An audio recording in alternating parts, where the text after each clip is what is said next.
আমি আমার জনগণের কাছে সরকারের কাছে খাদ্যখানা চাই, এখন বসত বাড়ি চাই, আর কিছু চাই না।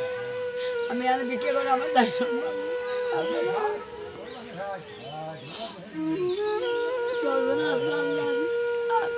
আমার থানার যারা আছে তারা আমার সাহায্য করবে। আমি কারিমুজি থাই, আর গ্রাম বাগাতে যাবো না। আর আমি বসে খাই, নামাজ কালাম করি, বাবা গায়ে দোয়া দিই।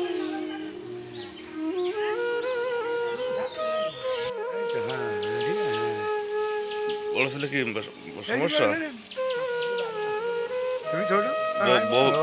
বেটার বউকে মারছিল, নিজেই মারছিল, ওর বউয়ের মারছিল। আমার এই ছেলের ঘর ভালো না, পাগল যাই নিয়ে আমি বসবাস করি। তারা যায় না, এইসব করি। আল্লাহ নিচে তার ব্যবস্থা করে দেয়, তাই হবে। সরকারি ভাবে কিছু কোনো সাহায্য না বাপ, তুই না আমার বাড়ি কেউ আসে না। আমাদের মেম্বার ওই পাড়া থাকে, বয়স্ক ভাতা দেয়, বিধবা ভাতা দেয়, চাল দেয়। তাকে আমি কালী ভাই শুনে দেখবেন, সত্যি আমি মিথ্যে কথা বলি না। আরো রোজা রাখেছি, কোনো ভাতার কাট টাট কোনো কিছু নাই। বিধবা ভাতাও না, বয়সে কাটে না।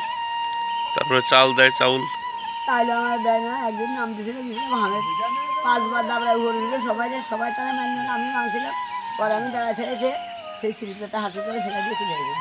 মানে আপনি ভিক্ষে করে খাইলেও সমস্যা নাই, কিন্তু থাকার জায়গাটা আপনার দরকার। বসত বাড়ি দিয়ে আমার একটু ঠিক হয়ে গেছে। কিন্তু এই আপনি তো সরকারের এত সহযোগিতা থাকতেও আপনি পান না।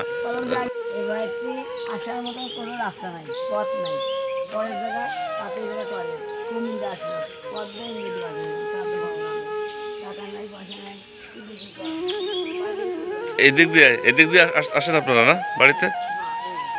বাড়ির রাস্তা, ঢোকার রাস্তা ঢোকার রাস্তা ছাড়া নাই, আসে পরে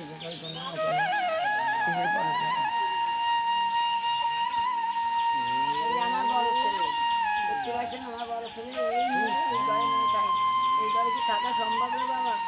সম্ভব না।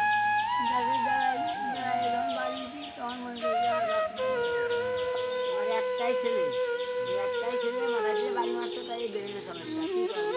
ওই সামলাবো না, আমি খাবো। ঘর নাই, গলাটা নাই, কিছুই নাই বাপ।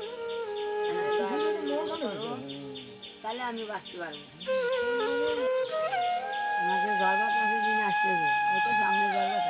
আমার এই ঘরটা যদি ভালো করে না তুলে দেন, তাহলে তো আমি থাকতেও পারবো না, চাপা খেয়ে মরবো। বাথরুম কই? আপনাদের বাথরুম আছে না? আমি পরের বাথরুমে যাই, ওই পাশে বেড়ার বাইরে দিয়ে গেছি। আর ওই পাগলা ছেলে ফাঁকা জায়গায়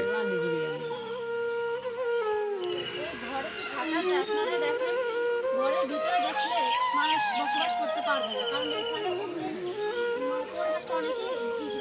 ঠিক আছে, আমরা দরকার সরকারের থেকে একটা ঘর, বয়স্ক ভাতা যদি সবাই করে দেয়, আপনার খাওয়ার ব্যবস্থা যদি করে দেয়, চাউল ডাল যা দেয় সব যদি করে দেয়, তাহলে কি আর বিক্রি করে খাওয়া লাগে না গ্রামে। আমরা চাই সরকার থেকে তাদের ঘর, বাথরুম সব কিছু করে দিক সরকার থেকে, যাতে সবাই ওনার বৃদ্ধ বয়সে বসে একটু শান্তি মতো খেতে পারে।